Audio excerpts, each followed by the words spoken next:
Да, това шоу променя съдби, но за някои неща трябва време. Здравей! Как се казваш? Ана Мария. На колко си години, Ана На Мария? 15. Ти си на 15? Да. Нали знаеш, че има възрастово ограничение в X-Factor? Да, знам. Да продължиш напред е малко вероятно, но щом си дошла тук, разкажи ни какво те мотивира да си на сцената ни днес. Това, че най-много обичам да пея от всичко.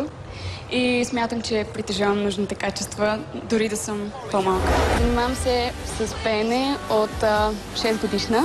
Участвам съм в много конкурси в България и извън България. Печелила съм много големи награди. Стипендиант съм на фондация Димитър Бербатов за 2010 година. Оттам миналата година получих уникалното предложение да участвам в откриването на една българска чешма в Кенсингтън Гарден в Лондон. И бях много щастлива. В X-Factor си, защото наистина много искам някой да ме забележи, дори да не стигна до финал. И смятам, че музиката е моето призвание и затова съм тук сега. Коя е най-голямата ти мечта? Да направя дует с Бионсе. Добре, коя песня ще ни представиш днес? Halo на Бионсе. Заповядай, успех!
Осмисли този ден и го направи по най-красивия вълшебен начин. Ти пееш изключително, имаш харизма. Настръхнах няколко пъти, докато те слушам, повярвах на всяка дума, която изпя за мен.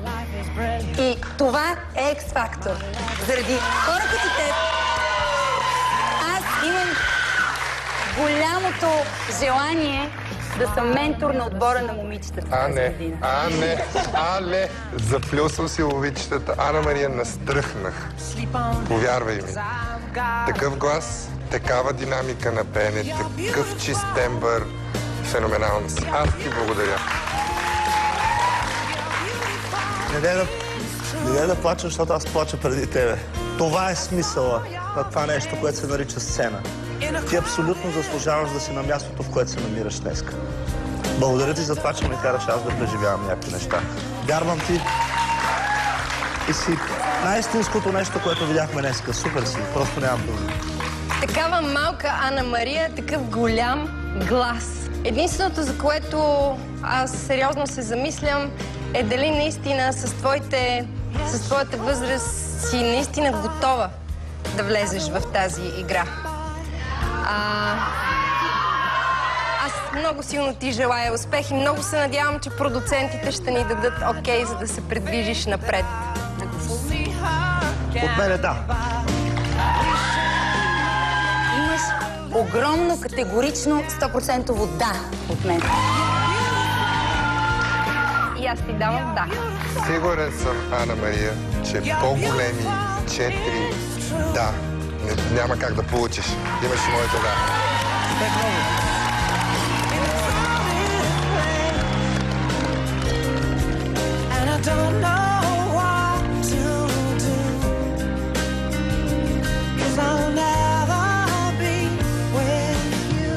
Ана Мария е уникална, но дали ще продължи напред, зависи от решението на продуцентите. Ще го разберем на тренировъчните лагери.